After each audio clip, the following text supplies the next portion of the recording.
Hi, my name is Ben, physical therapist here at Total Physical Therapy, and today we are going to be addressing a viewer's question.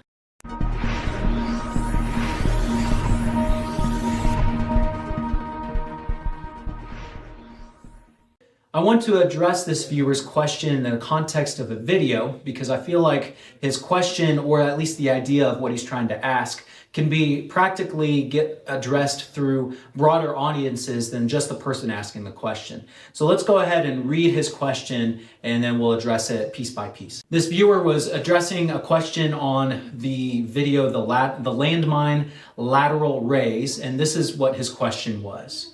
Is this exercise a side deltoid focused movement that can be used as a substitute or replacement for traditional dumbbell or machine side raises? That's the first question. The second question is this variation optimal for focusing on side deltoid hypertrophy? Then he goes on saying the movement sort of looks like what I'd call a cross-body anterior deltoid front raise.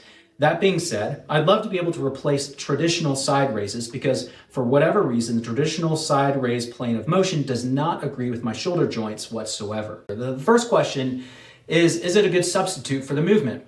Looking at the movement itself, the movements are somewhat mimic each other. And if you look at the way that the muscles are being used, yes, it can be used as a replacement to optimally use the lateral deltoid from the perspective of the traditional or the landmine lateral raise versus the traditional side raise. You're both using the lateral deltoid.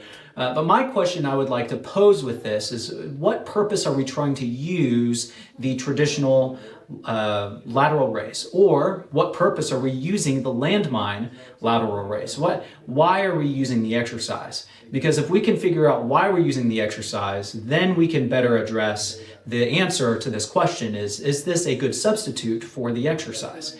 Now, his other two questions may help us address this question. For example, his other question, second question was, is this optimal for hypertrophy of the lateral deltoid, the lateral aspect of the deltoid?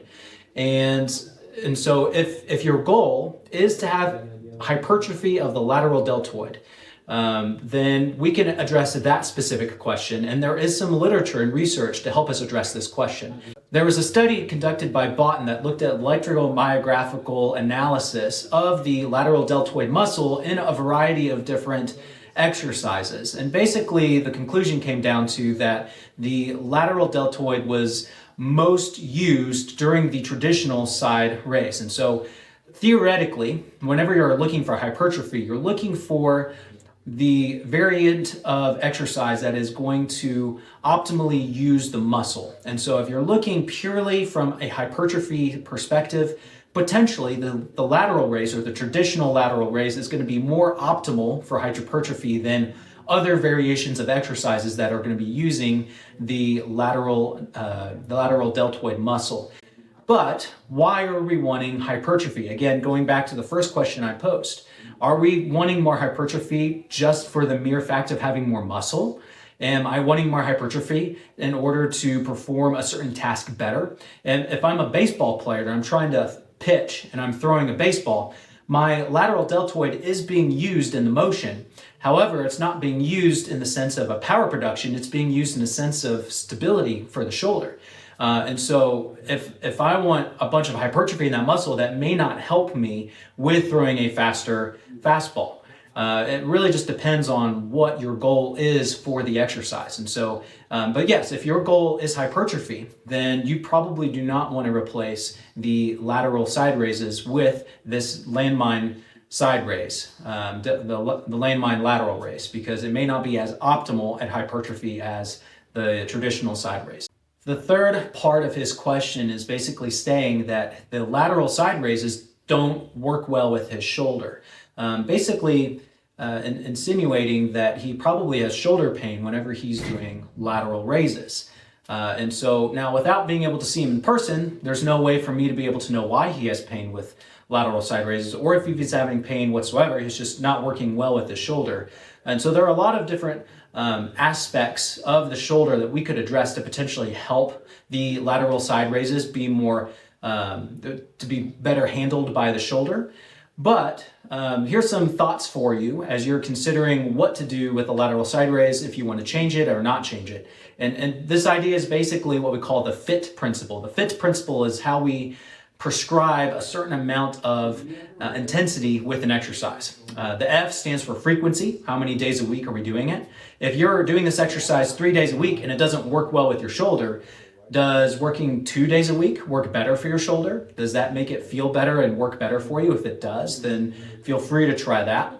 The I stands for intensity. The intensity is, in this case, is most likely the amount of resistance that you're holding with the dumbbell. So say you're holding a 20-pound dumbbell and you're doing a certain amount of repetitions with it. The intensity is basically how heavy that dumbbell is. And so another thing we can try is by changing the intensity, whether we go down a little bit or change it, and maybe we go from a dumbbell to a kettlebell, which will change the moment arm a little bit.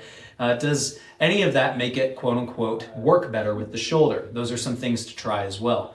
Another thing we need to consider is the first T, which stands for time, which we can also think of as sets and reps, or a certain amount of time that we're doing it. So are we doing it for a traditional 3 sets of 10? If we change that rep scheme up, maybe if we try 2 sets of 12, does that work better than 3 sets of 10? Those are just some things to consider as you're trying to make it work for your shoulder. The last T that we can consider is the type of exercise. And the type of exercise that you're currently working with right now is the traditional the traditional lateral raise. The traditional lateral raise is the exercise. If you wanted to change the type of exercise, you could move to, say, the landmine lateral raise. And that is something that you can try to see if it works better for your shoulder. But at the end of the day, you're the one who is doing the exercise and trying to figure out, your goals, why you're doing the exercises. These are hopefully just some things that you can try to be able to help yourself figure out what works best for you and your goals and what you're trying to accomplish, either as an athlete or somebody going to work or someone who needs to just do work in the garden. But hopefully some of these things are some good considerations for you as you're moving forward. I hope you guys enjoyed the video. I hope you guys were able to take some of these ideas for this specific question and be able to generalize them to other questions that maybe you have as a viewer. If you guys have any comments or questions, leave those down in the comment section below. And as always, I hope you guys have a great day.